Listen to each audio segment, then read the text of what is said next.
Welcome to Heart on the Table, a tarot-inspired podcast for mothers, healers, and humans in the messy middle of becoming. Two therapists, two moms, one card at a time. Every week, we pull a tarot or oracle card and explore its symbolism through the lenses of trauma healing, attachment theory, motherhood, and intuitive wisdom. Together, we weave our clinical therapy knowledge with personal connections to motherhood, spirituality, magic, and womanhood. Reflecting on what it means to mother yourself and others across timelines, triggers, and transformations. I'm Bree Levitt, licensed clinical social worker. And I'm Miranda Peterson, licensed clinical social worker. It's part sacred space, part cozy couch chat. Expect laughter, insight, and a whole lot of heart. Welcome back to Heart on the Table. Happy New Year. We took a little break. Yes, it was a much needed break, but we did have a very wonderful event last week. So thank you to all of those who came. It was so much fun. We had lots of great feedback, and we are so looking forward to planning something in the future. Yes, it was so much fun. Like, I really enjoyed it. I think in total we had 11 of us. I just think it was fun. Like, it was fun. A lot of the feedback that I received from some of the people that came was that it was just nice to, like, connect with others and kind of share the vision that we had for the new year. And, you know, I think that, like, these opportunities to connect in person with other people, it's just, I don't know, they're just not, like, ample. You know, I think I also know that some of the people who came really, you know, were nervous to come, but they decided to come anyway. Like, I think one person shared, like, coming is, like, to something like that is not something that she would usually do. So that's kind of why she pushed herself to do it. And I think it was just really fun. I hung up my vision board next to my bed, and it's been good to see it. Usually I would just, like, put something like that away. But it's been a good thing to just, like, glance at and kind of like have a good reminder of some of the goals that I set for the year. Yeah. Yes, it was, I think, really special that we all just kind of got to sit down and really talk about what our intentions were for the year. And some of them were similar, I think, across experiences, and some of them were different and specific, and hearing where each individual was coming from in terms of what they had been through the previous year and what they were hoping for this year was really, really special. Yep. I know that we would really like to prioritize doing a few more of those, hopefully this year, but that brings me to talking about some changes that we're going to make just in regards to our podcast and what that looks like kind of moving forward with Miranda here. She's going to be having a baby in April. So I think the break also maybe allowed us to kind of, like, reconsider what we want to do with podcasts for right now. So I think we're going to maybe go back to doing an every other Wednesday episode, which is what we kind of started and brainstormed initially. But I think we were just so excited at the beginning. We were just like, let's do every Wednesday, or at least that's where I was at. Yeah. We were just so ready, gung-ho, and I think it's been good. But I also, like, I can't speak for you, but I'm tired. I'm tired too.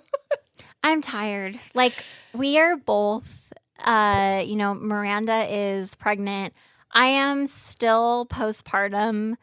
And, you know, I've had a baby last year. He's been a very difficult baby. We're tired. We want to bring things to the community, but we're also, like, working moms. And I think that we also deserve to rest on the weekends. So we're still excited about our podcast. We're still planning on bringing you new content. We have some plans for, like, some guests. Yeah. I really want to prioritize that. But, like, you know, I think one of my goals this year was to, like, do a little bit less so that I could actually finish the things that I start. And I think in us taking a step back, it will allow us to make to make our content a little bit more meaningful, feel a little less rushed because initially we were recording 2 episodes in one day. Mm-hmm. I think prioritizing 1 episode and then having 2 weeks to kind of push out content for that episode to our social medias on TikTok and Instagram feels more doable. Mm-hmm. More intentional. More intentional. Yes. Yeah. And like I was telling Bree this morning, like good things take time. If last year taught me anything, it was that I can't rush things that aren't meant to be rushed. Yeah. Mm-hmm. So we're just going to be slowing it down a little bit and making things more meaningful, more intentional. Yeah. And we hope that you feel that. Yep. Today, we are going to be talking about postpartum. Do you want to share like how, because this was kind of your idea.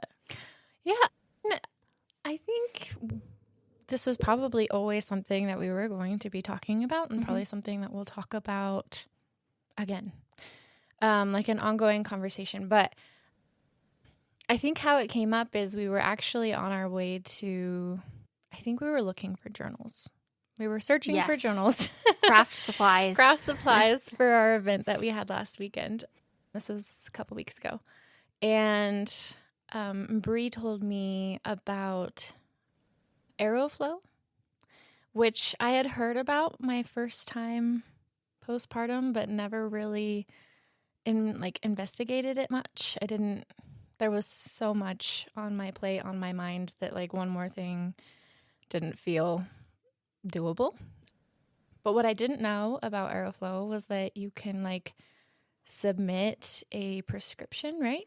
You submit, so Aeroflow, you kind of attach like who you can search in a database who your doctor is, and they will. You can do it one of 2 ways. They will contact your doctor for you and request a prescription for a breast pump, or you can submit the prescription to them from your doctor for a breast pump. Mm-hmm. And then on Aeroflow, you get to browse all of the different breast pumps that your insurance qualifies you for, and you get to pick one. Yeah. Mm-hmm. And I think you also told me too that on top of that, your like breast milk bags are covered too. Breast milk bags are covered. Yep, storage and sometimes pump parts. Yes, which that I think is what kind of blew my mind, because my first time postpartum, I was just given like a prescription, like a website to go to. I think it was like medical equipment website or whatever, and I was told to pick one. I had like 2 options, I think.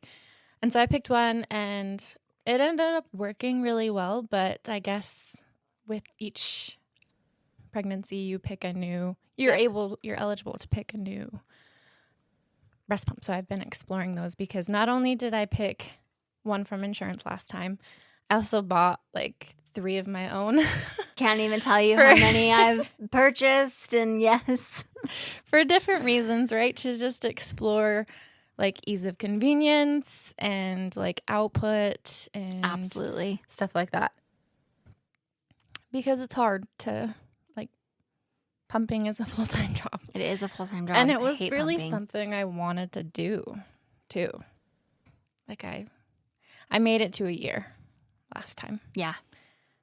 Barely, but I did it. Was so like proud and bittersweet and exhausted at the end of it all. Yeah. But this time around, like I did not know that you could be eligible for all of those other things. And I remember learning like probably 2 or 3 months into pumping that you had to replace pump parts. And I was like, oh, this was not something I knew about that I was planning on. So then researching. I don't know that I really even replaced mine. But you should. They tell you to. I think it's supposed to help with with output. Yeah. It is. Yep. Because the pump parts get tired. Stretched out, especially like this. A lot of them are silicone, so they get kind of like stretched out over time as you wash them and things. Yeah. And I did think it helped when I changed my parts out. Changed mine. But it would have been so helpful if some of that stuff was just automatic and I didn't have to think about it. I think the mental load is something we're going to be talking about today too. But so that was kind of the inspiration for Yeah. this Yep. episode. And I think, so something I'm not sure that we've shared, I am perinatal mental health certified as a therapist, and Miranda's also done the training. Yeah, have you done part 2? I need to do part 2. I can't Okay. fit it into my schedule Oh my right God, now. yeah, totally. But she also is like on that same track. So Yeah. with that, I think, we also have that expertise in sharing and speaking to, not only from our own experience, but from some like clinical trainings that we've taken as well. And I just don't think that some common feedback that I hear, and also one of my good friends was like, I wish you would create an episode on, she was like, you should create an episode talking about like breastfeeding and feeding just generally. But also I hear feedback often that like nobody really talks about what happens after birth, or like what to expect. And it's so funny because I feel like I know all about it, but I often feel like as a therapist, I'm like, oh, everyone knows these things.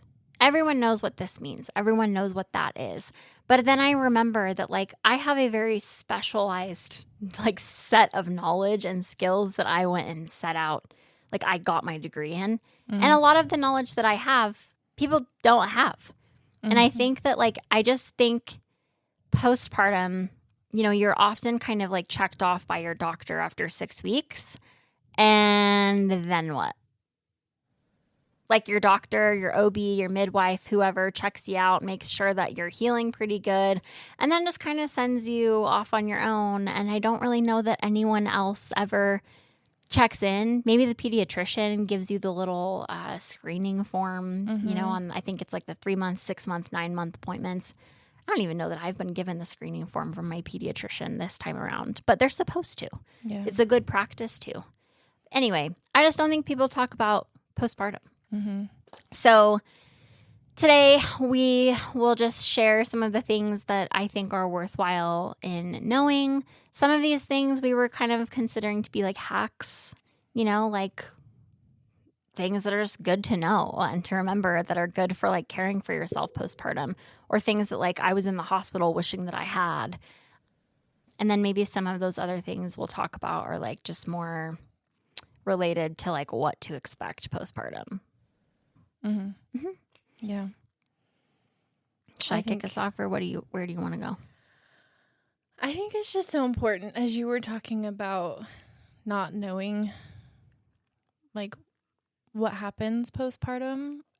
My thought went to like, I think the expectation is that you have a village of some kind, but that is not always the case in this day and age. Like some people don't have a village.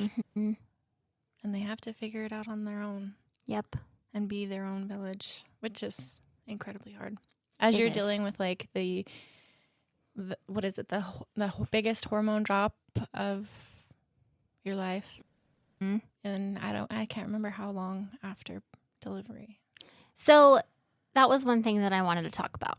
That will kind of bring me in. So it is the way that we are trained. So through Postpartum Support International, they define the perinatal period from conception to 12 months after delivery.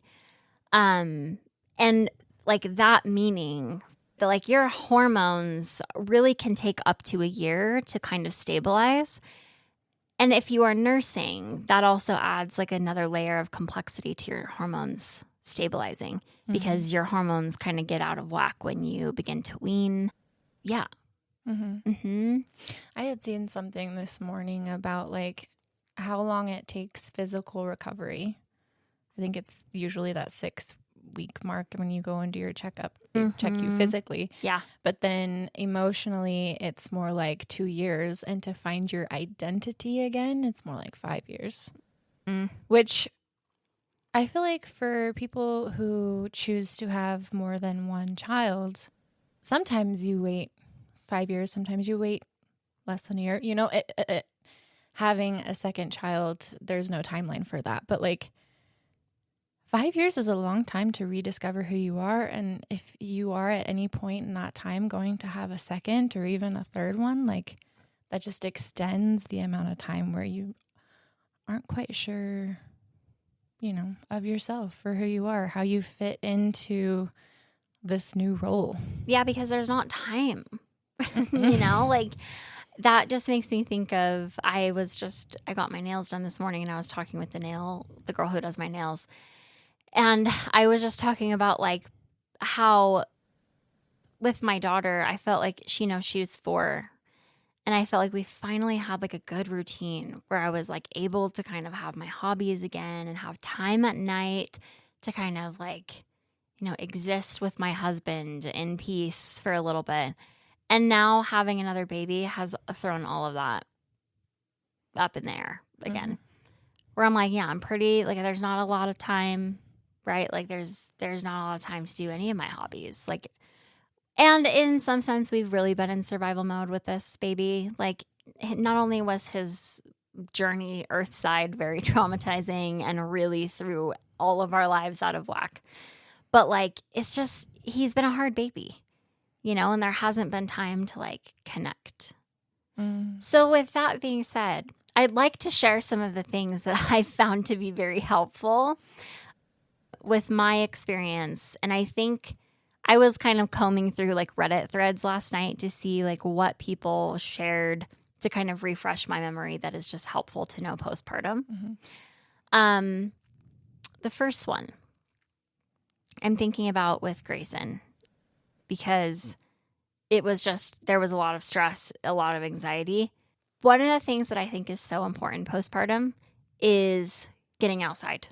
Like, I just think it's, even if it's cold outside, like walking outside, maybe going for a drive in your car. I saw someone even recommended like taking a vitamin D supplement if it's like wintertime and you're unable to go outside. I sat outside with Grayson every single day when we brought him home from the NICU. Like, I would just go sit outside and I just wanted to feel the sun on my face. I did a lot of walks. I just wanted fresh air. I wanted to get out of like the 4 walls of my home, like go outside. Yeah. Which is also helpful for baby too, in terms of like the circadian rhythm, like getting used to that sunshine.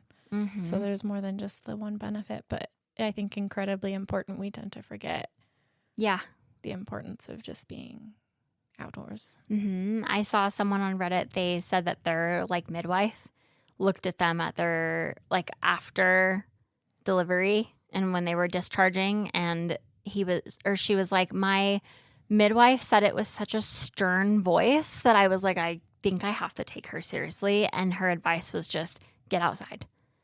Like, get outside. And it's so, we talk about like the connection to nature a lot. And I was reading in this book last week, she was talking about how like we really have to intentionally seek out connection to nature. And she says we often don't even have the opportunity to feel the earth beneath our feet, because usually when we go outside, we have our shoes on. And like that just, I don't know, that just resonates for me. But I think that like that connection to nature is so important postpartum because like, I don't know, it just like activates something within me. It did. Yeah. I was thinking just in terms of like all the projects that we have going on for this year, but we were hoping to start a garden of some kind. But like being outside and putting your hands in soil or like your feet in the dirt or in the grass, like is a natural way to activate your dopamine responses. And it's so much more powerful than the, what would you call it? Like not artificial dopamine hits that we get from our phone, but I would say what I was trying to. I mean, it's very disconnected from like our natural, what I think our natural desires are. Somebody at the vision board event, she was like, there was a couple vision board like photos or whatever that had like Instagram and Facebook on them. And she was like, yeah, because every single one of us is just thinking that we want more of that this year. And I'm like, no, everyone wishes that they spend less time on their phone. I don't think anyone has a goal of like, I want to be on my phone more this year. No, yeah. I don't think I've ever heard that. And I've never heard that in my life. Everyone always wants less time. So thinking like, in postpartum, I think that brings me to the like no rules. If you need to, like, if you're feeding baby, if you need to break and you need to just scroll on your phone for a minute, that's okay too. Mm-hmm. But you don't have to have rules for yourself. You don't have to have expectations. But I think go outside and scroll on your phone, go try to go outside. That's like one of my biggest hacks, I think, for like feeling good, feeling grounded. And I think the first part of awareness in noticing what we need less of, like noticing we need less time on the screen. The other side of that is noticing what instead we want more of too. Yeah. That's the other half of that. So like you said, go outside. Yes. Scroll on your phone. But be in the sun. Be in the sun. I remember this just came back to me. One of the reasons why I really liked taking Grayson outside too, when he was, in that like newborn stage, he would always fall asleep. I would take him outside. It was guaranteed he would fall asleep out in his little rocker, kind of in the shade.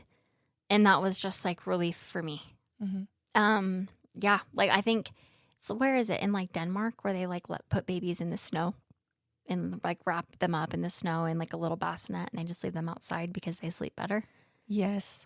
And I was thinking too, I had seen something about I think it's just important for us across all ages, but was reading about, I want to say it was Sweden, maybe it was Finland, but that the way they wake their children up from sleep is like they don't go in to say like, good morning and ask a bunch of questions like, how'd you sleep? I find myself doing that sometimes. But instead, they like go into the room and open the windows and let the fresh air in. The windows, yep. And that triggers something like biologically, like the fresh air, even if it's cold outside, will like wake up your nervous system or it will do something for your nervous system. Yes. I have heard that too. I was trying to do that like at the beginning of last year, I think. One of my New Year's resolutions was just like keeping my house always a little tidier. But one of the girls I followed on TikTok said every single morning I open up the blinds, and if it's the cold months, I just open my windows for even just 5 minutes to just let the fresh air in, to hear the birds like singing outside. Like that does something for us. Yeah. Okay, I'm going to talk about the taking your blood pressure. So postpartum preeclampsia is on the rise. I'm the preeclampsia like queen at this point since I ended up with it really bad I am pretty positive that I had postpartum preeclampsia in my first pregnancy as well, but I was turned away in the ER. But my blood pressure spiked. So, and I think it's just fortunate that nothing happened and we were all good. But the second time I had it horribly. And I don't feel like doctors are like educating people on the importance of taking your blood pressure even like the few days after delivery. I think it's so important because postpartum preeclampsia, for whatever reason, is becoming more common. Take your blood pressure. I just feel strongly about that.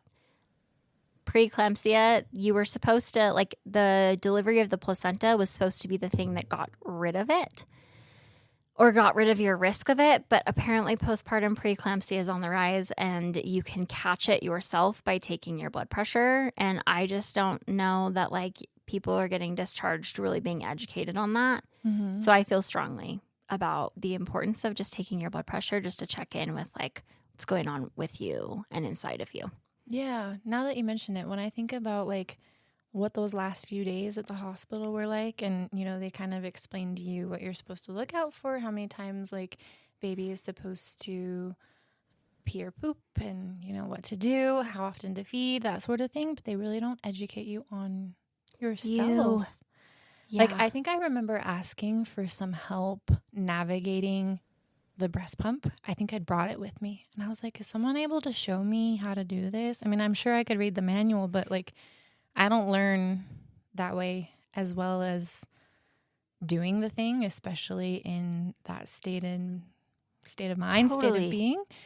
And it was just like, no, you can read the manual. Really? Yeah, nobody showed me how to use it. Oh my gosh. Yeah. So ask for a lactation support person at your hospital. Every hospital should have one. Mm-hmm. So if you are feeling like you're in the hospital and you need help with your breast pump, there should absolutely be there is somebody there that specializes in lactation. They're not there all the time. But like if you want help with your breast pump, you should be able to ask a nurse for lactation support and they will come help you. And I will tell you, they're not always the most helpful. I had some that were more helpful than others. The one that I had at Lone Peak this last time was awesome. She was like incredibly helpful. But there are also IBCLCs, I think is their title. It's like internationally board certified lactation consultants. You can find them anywhere. There's a website. I think it's Lactation Network. Let me see if I can find it, because in terms of like also helpful websites, it's lactationnetwork.com. You put in your insurance information and they will show you a list of lactation consultants in your area that you should be able to go meet with. If you want to breastfeed, I highly recommend meeting with an IBCLC. That makes me sad that nobody came to help you and they just told you to read the manual. That's crazy. Yeah. Mm-hmm. Well, and it's like you don't know what you don't know. Absolutely. The first time either, too. I do think that I ended up going to see a different, there was a couple of pediatrician options at like the clinic that we chose. And one of them specialized in lactation. So I did meet with her one time. Yeah. One time. Yeah. And I think we were probably like 2 months postpartum at that point. But yeah. Yeah. The one that I had, she came to my house. Really? Which I don't know why they all don't offer that. Because them coming to your house, I remember feeling so relieved, because with Charlie, I did have some difficulty breastfeeding at the beginning. I didn't have that same difficulty with Grayson. She came to my house. We should not be making like postpartum moms who are still bleeding and in pain have to go anywhere to get lactation support. That's crazy. You know, so some IBCLCs will come to your house. Also, I think that in talking just about like challenges with breastfeeding, let's just normalize that, because there's so much misconception about like breastfeeding being the natural way to feed a baby that I think we often miss the area of like, it's also difficult and can be challenging. And there are other ways to feed your baby. I think that like mental health comes first. And if feeding your baby breastfeeding, is causing you mental duress, it's stressful. What's most important is that mom is feeling okay.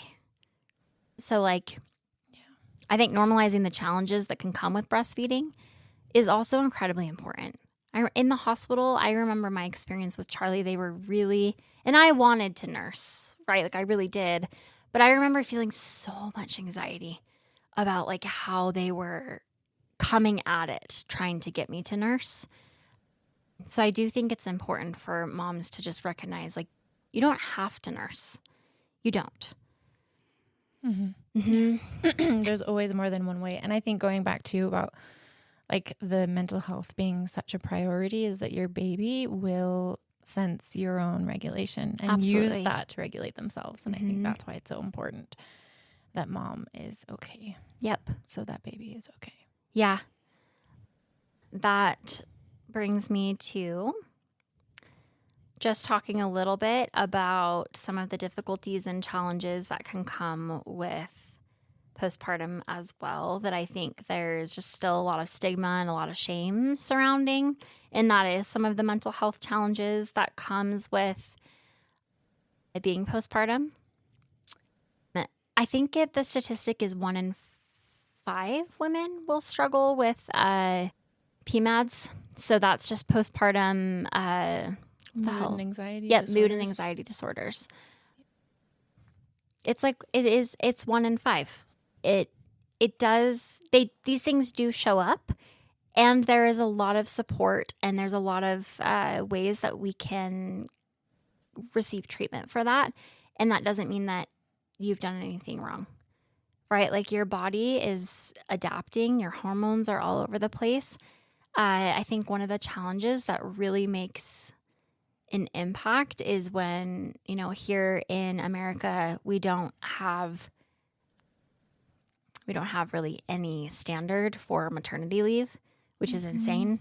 And especially for fathers, there's really absolutely no standard for fathers as well. And one of the most beneficial things for new moms in kind of combating mood and anxiety disorders is social support. So thinking about like that is difficult. It's difficult to receive here in where we're at in America. Because of that, right, there are other ways to kind of go about treatment. And, sometimes like I think figuring out how can you access social support is a good question to be asking. Who can you lean on? And the fact that you may need to lean on anybody does not have to be shameful, right? Like we are at one point in like the long ago history, we're supposed to be villagers. But also like if you need a little bit of help with a med, there's no shame in that. With my birth experience with Grayson, they put me on Lexapro. I remember being in the hospital and one of the nurses asked me, like, do you feel like you want an anxiety med? And I was like, no, I think I'm good. I'm going to be okay. And then shit hit the fan again. And when that nurse came in, I said, you get me an anxiety med stat or I'm never getting out of this hospital. There's no shame in that. Right? Like that's what those meds are for. They're there to help stabilize you when it's difficult. Remaining stable, maybe on our own. There's absolutely no shame in needing to take medication. Absolutely. Yeah. And I think the more that we create spaces for these conversations, the more safety that will create for people to not feel so ashamed. I think there is a lot of shame associated with needing help or feeling certain ways postpartum and, prevents people from getting the help that they need. So they just continue to suffer. Yeah. Yeah. You bringing that up just about like shame just makes me think of like we have mood and anxiety disorders, but there's such a like vast kind of experience of what you can experience postpartum. And I think one of the like highly stigmatized things is just like postpartum rage and postpartum OCD, which is where with postpartum rage, you might be having thoughts, right? Like thoughts that are hard to speak like into the world. And I think it's incredibly important for people who have OCD or are experiencing postpartum rage that those thoughts are oftentimes ego dystonic, meaning they're not thoughts that you want to act on, right? Like it's just our body kind of giving us some information, especially in the realm of postpartum rage, that maybe we need to step away if we're beginning to have thoughts of like harm. But the important thing is recognizing that like thoughts are not beliefs, right? Like our brain just makes thoughts. So if we're experiencing those kinds of thoughts, just recognizing the importance of taking that seriously and that there's no shame in having to put baby down to step away, to step outside and regulate yourself so that you can then go back and tend to baby. Absolutely. Yeah. And I think too that, like you said, the shame around those thoughts and then prevents moms from getting the help that they need, right? They don't want to tell anybody that they're having these thoughts because they're afraid for maybe that means I'm not a good mom, or maybe they'll take my baby away. Those are also scary. They thoughts, are. That come up, I think, when you have those ego dystonic thoughts. Yeah. Because your brain is trying to rationalize like the thought that I'm having, I can't share with anyone, or it might have consequences. But I think that it is so important that you share with someone you trust, someone who is safe, and someone who knows how to get the help that you need. The help that you need. And a good provider should be assessing whether or not those thoughts are ego dystonic or ego syntonic, right? Like there should be questions around like, have you thought about harming baby? Have you thought about actually doing that? And then, if the answer to that is yes, well, then it's a sign that like you need more help, right? And there's nothing wrong with that. If the answer to that is no, you're just having the thoughts, you still need help, right? And there's nothing wrong with that. But in just speaking to more of like the ego dystonic thoughts, there's just a lot of shame, I think, about like for moms who experience those kinds of thoughts. I've talked with clients about it myself, and I too have had thoughts where I'm completely emotionally overwhelmed, and I'm having the thought of like scary thoughts, right? And me and my husband have been able to talk that through, especially with a more like challenging baby. So the importance of being able to just have some of your own regulation techniques, but always recognizing that like safety comes first and putting the baby down is okay. Yeah. If the baby needs to cry for 10 minutes while you step outside and reset, that is okay. And it doesn't mean anything about you.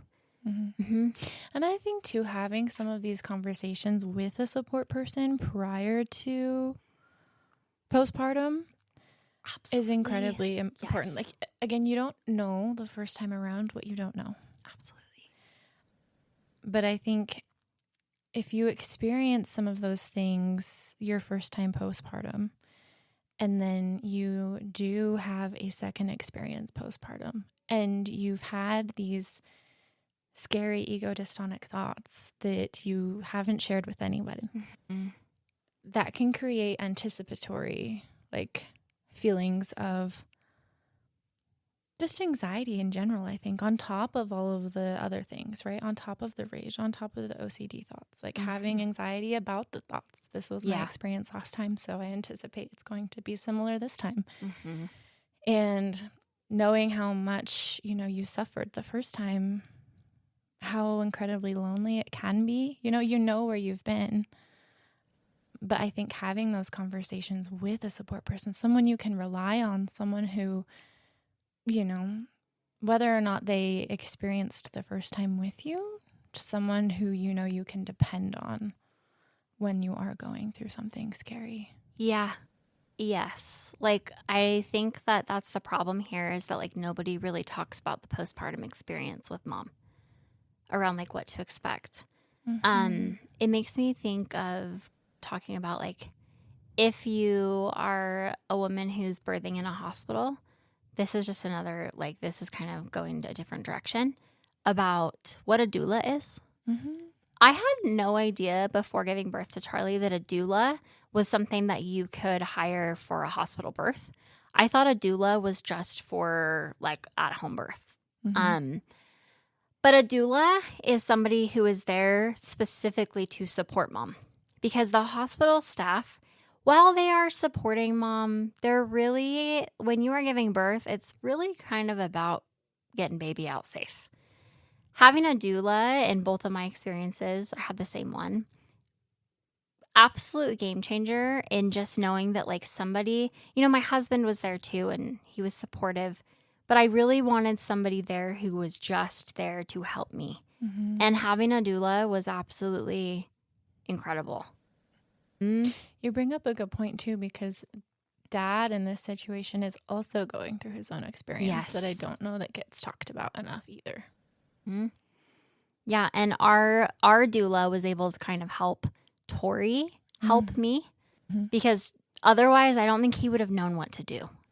And she was there to kind of like help support him through the experience as well. Like, it's kind of unfortunate that we have to like seek that out ourselves in our society, like somebody to support us, the birthing person, through the experience of giving birth. It's not just a standard of care. It's not just a standard of care. We have to like pay for that out of pocket and find it ourselves, but it is out there. And I think is incredibly helpful. And like you said, you didn't know that could exist in a different setting. Yeah. Like, I think typically too, my first impression is that doulas are for home births. Yep. I had no idea until one of my friends was like, oh, we had a doula. And I was like, oh, did you birth at home? She's like, no, girl, doula, she helped me out in the hospital. And I was like, I want one of those. Mm-hmm. And it was incredibly, especially in my first birth where I did unmedicated, but in the hospital. It was a game changer. Like I couldn't have done it without her. Yeah. Okay, C-sections. Now that I have had a C-section, I think one of the best things after my C-section was a shower chair. Wouldn't have known that. I wasn't prepared for that. I think I bought one when I was in the hospital because I was told actually, Jill, my office mate, she sent me a shower chair because she said it was incredibly helpful for her. Shower chair after C-section, you want one. They're incredible. Getting up after having a C-section is the most incredibly challenging, crazy feeling you'll ever experience in your entire life because your abdomen is no longer working. So it is weird. Some other C-section things I'm thinking about. When you laugh, I want you to just always have a pillow near you after you have a C-section. It's going to become your best friend. You're going to hold that pillow to you anytime you're like using your breath. You cough, you laugh, you hold a pillow to your abdomen, and that thing is going to be your best friend. Mm-hmm. I can't even tell you, like, anytime I would laugh, I would hold the pillow because it was just like, I don't know. I think it helps to like stabilize your abdomen a little bit. Mm-hmm. Because again, your abdomen, she's gone. It's a very bizarre feeling to not have your core. Yeah. You don't know how much your core is like helping you in your life until you have a C-section. It's fucking weird. Mm-hmm.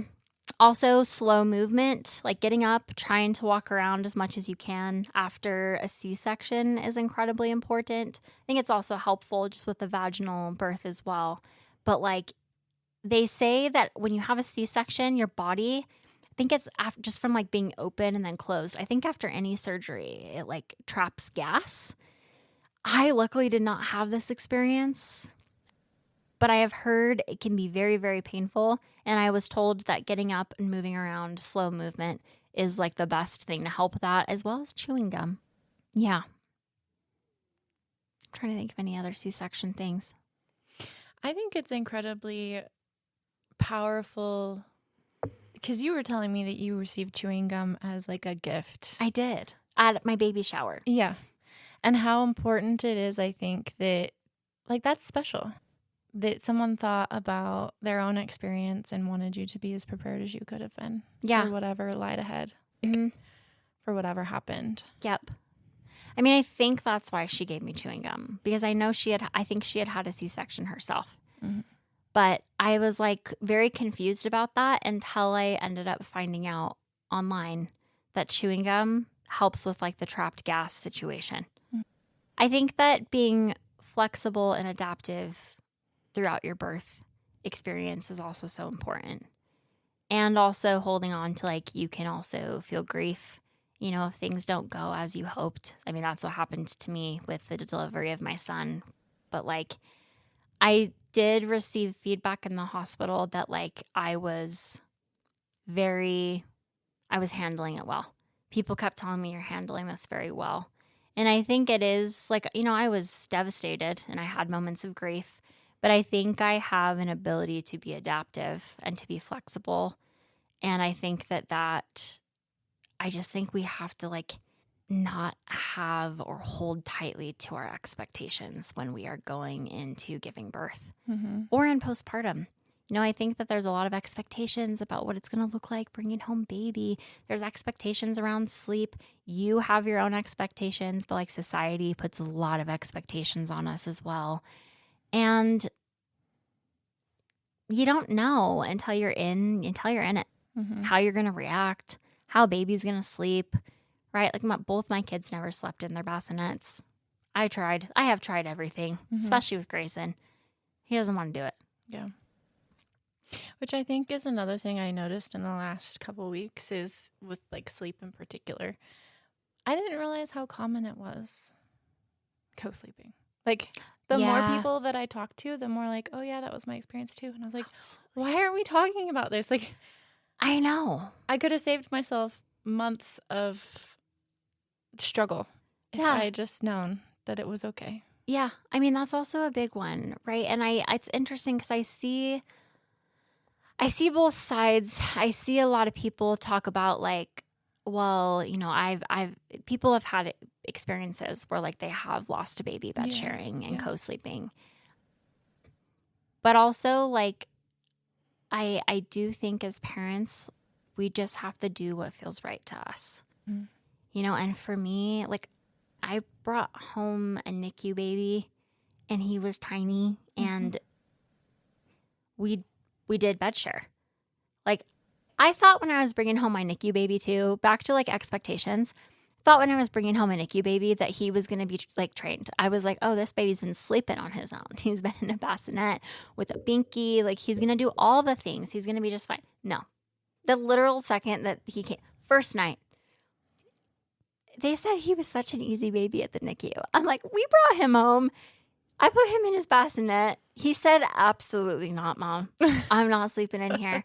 So I don't know that I slept great at the beginning, bringing him home and having him sleep next to me because he was so tiny. Yeah. But we did do it. Yeah. And it is common. Yeah. And I do want to speak to the fact that is a very valid experience that happens. People lose babies that way. And that is absolutely devastating and absolutely terrifying. I can only speak to my own experience. And I do think that those first 4 months where I was sleeping in a rocking chair was more dangerous than sleeping in bed. Yep.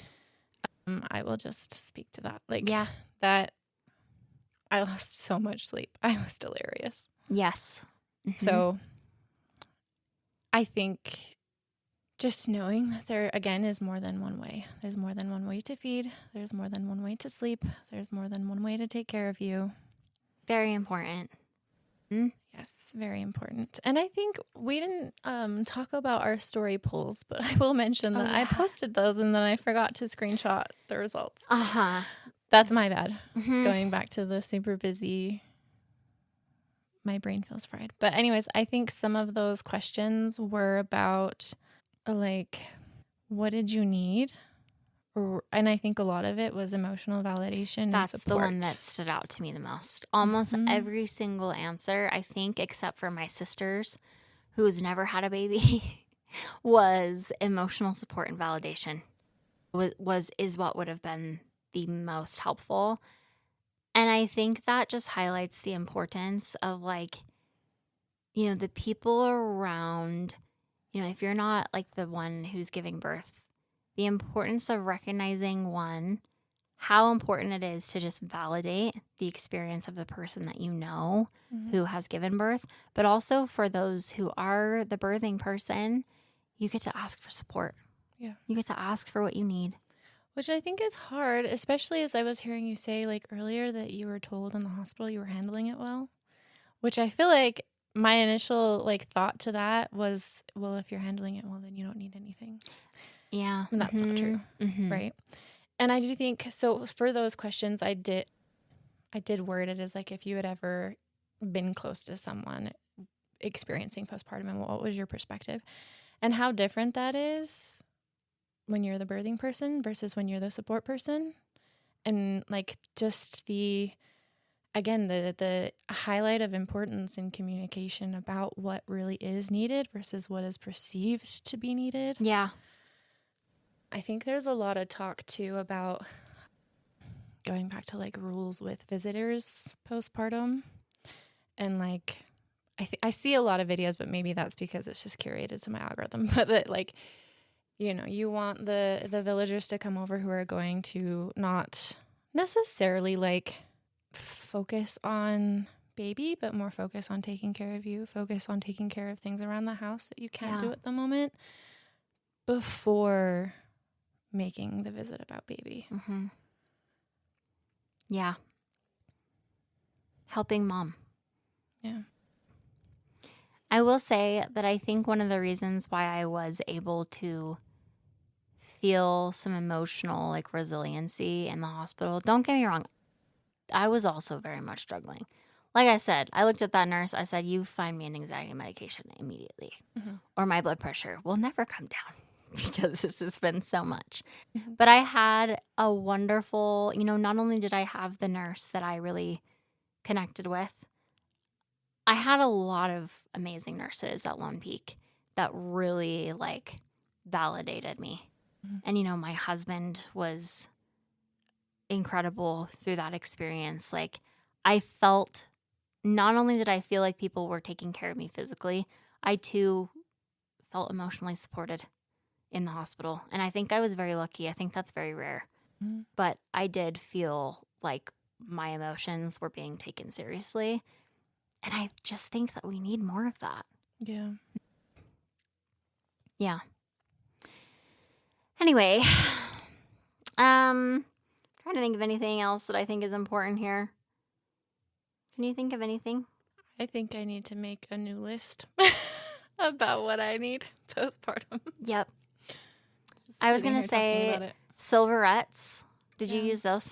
I had them. I don't know that I knew how to use them. You know what's funny? I didn't have to use them the second time around, but the first time around, I don't think my daughter had a great latch. My son has a much better latch. My daughter, my nipples, they were in so much pain, y'all. Okay? It's crazy the different experiences I've had nursing each child. Silverettes saved my life. They're these little sterling silver nursing, like little cups. You stick them on your nipples in between feeding. I would put on a little like nipple cream in between and then stick it on my boob. And it just keeps it's a barrier so that your nipples are not rubbing on your nursing pads. Like they're just nice to have. Yeah, they don't become as chapped or as Don't become as chapped. And the sterling silver like helps them heal. Oh yeah. So if you do have a kid with a shitty latch that makes you in pain, then silverettes are helpful. The last thing I'm going to say, I think that meal prepping is helpful. We were so fortunate this last time that we had a lot of people bringing us food. I was like very, very incredibly, I felt incredibly supported this last time around, just because of how everything went down. But with my daughter, I don't think we had the same amount of people who showed up for us. I think I've just made a lot of mom friends along the way since having my daughter. However, if you can meal prep for yourself, you do it. Like meal prep some burritos, meal prep some easy things to just throw into because like when you bring a baby home, you don't want to think about cooking. Yeah. Meal prep some things that feel like they're nutritionally like dense and just have those on prep. Yeah. I think the first time we made a bunch of breakfast burritos. Yes. That were like life-saving. Yep. But I don't think we made enough. I mean, we made a lot. I wished we'd have made more. So that's what we're going to do this time. But yes. we also, we were at Costco yesterday and bought some like silicone food storage for like soups and things. Yeah. Yeah. That I would also say is very important. We're going to be prioritizing this time around. Yes, absolutely. I feel like that kind of sums up this, like what I had in mind for talking about some postpartum stuff. I want to just throw out one more thing because I don't think a lot of people know this. Postpartum Support International, their website, they have like tons of free online support groups. Yes. And knowing that like they have that because social support is the number one, what is the word I'm looking for? Predictor? I don't think predictor, like preventive. Preventative? That's not quite the word I'm thinking of. Protective factor? Protective, that's the word. Social support is the number one protective factor for PMADs. So like that is why PSI has as many groups that are free and online available. They're often run by like a peer support person, which means it's like someone just like you, right, who's running the group. But there is a group for literally everything. So these groups are accessible. I think they also have a dad group or a couple. They do have a dad. Yep, they have dad's groups. I think they have groups for like LGBT parents. They have groups for literally probably everything you can think of. And I just think that like just knowing that if you are someone who maybe you're in a more rural area, maybe you're somebody who doesn't know a lot of, other parents, knowing that there is this resource out there can be really helpful to just go access support. Yes, there is an app. Oh, I didn't know that. So there's an app called Connect PSI. It's white and blue. And you open it and it tells you what their services are. It says, I want to talk to someone, I want to learn more, or I want to connect with others. So a couple of different choices that you have, and I'm sure they have at the bottom, they have different tabs for groups, material, and more. The more tab has things like ways to get involved, PSI in Spanish, chapters locally, and things like that. I'm just looking at their groups here. It looks like they have a PSI perinatal mental health support, PSI loss and grief support, PSI abortion and termination for medical reasons support, and a Spanish group. So check it out. Yeah. Mm-hmm. It's free. It's an amazing resource. It is. It's great. Okay. Thank you so much for joining us today. I hope this was like a helpful episode. We do like the tarot thing. We're also moms. We're trying to bridge the two. I think that we will have another episode in 2 weeks, if that's kind of the course that we're going to follow, so that we can have more rest. Yes. And relaxation ourselves. Trying to practice what we preach. Yeah, exactly. Yes. Mm-hmm. Yes, but if you have any thoughts, comments, questions about today's episode, or want to share your thoughts, feedback for future episodes, please let us know so that we can, make that a priority as we intentionally create this next year. Like Bree said, we have some guests planned. Yes. We just have to finalize some of those details. And I think we also have a series of some kind planned. Oh my God. IVF yes. for parenting through like just non-traditional ways. Yes. Like all the different ways to mother, I think is what I was talking about. Yeah. Yes. So we were talking about beginning a series just of like all the different ways to mother, or the different ways that motherhood looks. I really want to do that and invite like some different kinds of parents, parenting through adoption, parenting through IVF, parenting through embryo adoption, like all the different ways to become a mother. Yeah. I don't know if we would, I think we had some people in mind already, but if we had, I don't know if people have a story they want to share. Yeah, absolutely. Reach out. Yep.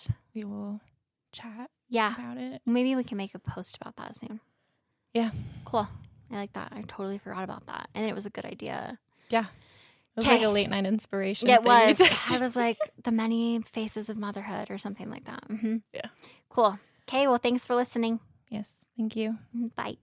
Thank you so much for joining us in today's conversation. We hope this space offered you a spark of meaning, a reminder of your own strength, or simply the comfort of knowing you're not alone in the messy middle of becoming.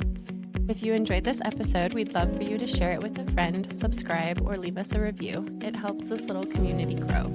You can also find us on Instagram and TikTok at Heart on the Table Pod, where we share more reflections, tarot pulls, and behind-the-scenes glimpses of the podcast. Until next time, may you keep noticing the magic woven into your everyday life. Please remember, while we are both licensed clinicians, this podcast is not therapy and does not create a therapeutic relationship. The conversations here are for educational and reflective purposes only. If you are seeking mental health support, we encourage you to connect with a licensed provider in your area. Thanks for listening.